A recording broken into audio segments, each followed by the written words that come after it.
There are places on this planet where time has stood still. Cities abandoned overnight. Roads overtaken by forests. Amusement parks that never opened. Today, we journey into one of the most haunting places on Earth, Chernobyl. This is the Chernobyl Nuclear Power Plant, located in northern Ukraine, just a few miles south of the border with Belarus. And this is Pripyat, an abandoned industrial city less than 2 miles northwest of the power plant.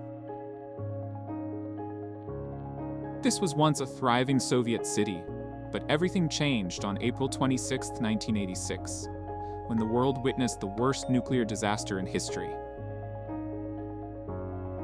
A failed experiment at Reactor 4 of the Chernobyl Nuclear Power Plant led to an explosion that sent radioactive fallout across Europe.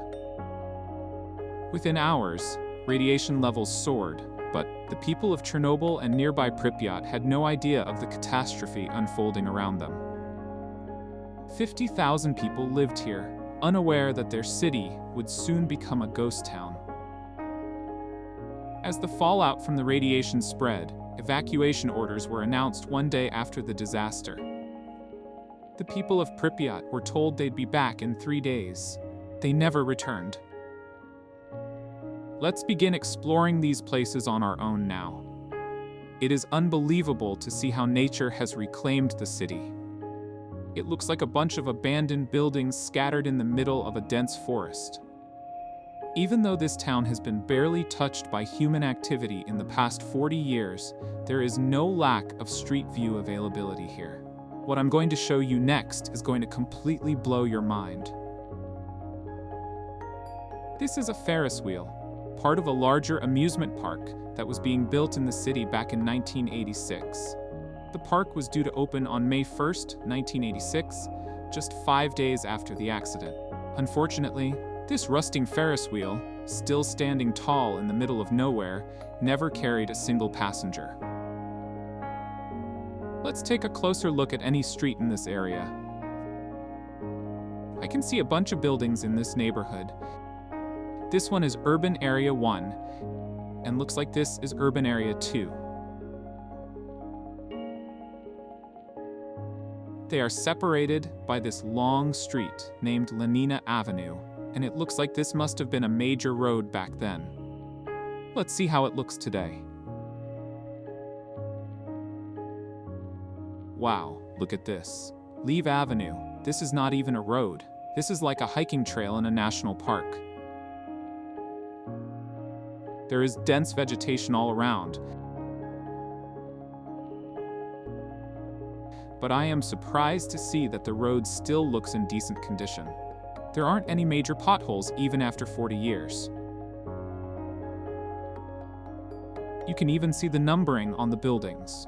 This is building number 10, this is 12, and this is 12A. And looks like these are street lights along Lenina Avenue. And there are a couple here as well. I think there must have been streets here as well, connecting the main road to these buildings. They're all hidden under the trees now. There were a total of 5 secondary schools in Pripyat, but perhaps the most famous is Pripyat's Middle School number 3, located here at 14 Sportivna Street, right next to the Azure Indoor Swimming Pool.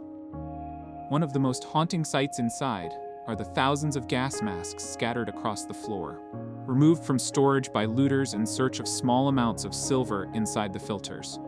These gas masks were part of Cold War safety drills. Every school was equipped with them in case of a nuclear, chemical, or biological war. Every Soviet city had a palace of culture, like this one in Warsaw, Poland.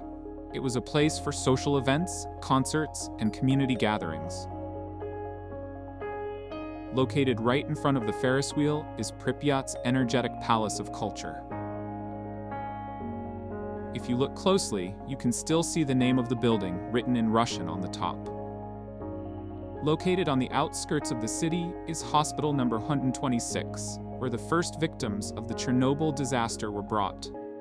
Firefighters and plant workers who responded to the explosion. They arrived here in the early hours of April 26, unaware of how much radiation they had absorbed. Their bodies were burning from the inside. Some of them never left this hospital alive. Walking through its halls, you can still see old patient beds, rusted medical equipment, and scattered syringes. It is as if time stopped here, leaving behind only decay and memories of those who never made it out. Deep within the Chernobyl Exclusion Zone lies a Soviet secret, the Duga radar. This enormous structure was part of a Cold War project meant to detect incoming nuclear missiles. It was so powerful that its radio signal could be heard across the world. It was known as the Russian woodpecker because of the strange knocking sounds it produced. This is how the Chernobyl Nuclear Power Plant looked in 2002, and this is how it looked in 2020. Look at this area carefully. Let's go back to 2002. You can see that this area is uncovered from the top. Fast forward to 2020. Notice how a new dome has been built over Reactor 4.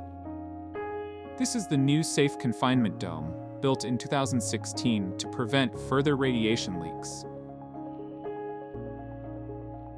Pripyat will never be rebuilt. It will never be lived in again. But it stands as a reminder, a monument to the dangers of human error, and a warning to the future. If you like this video, don't forget to hit the like button, and please consider subscribing to the channel for our support. Let me know which place you would like to tour next in the comments below. Until then, happy exploring.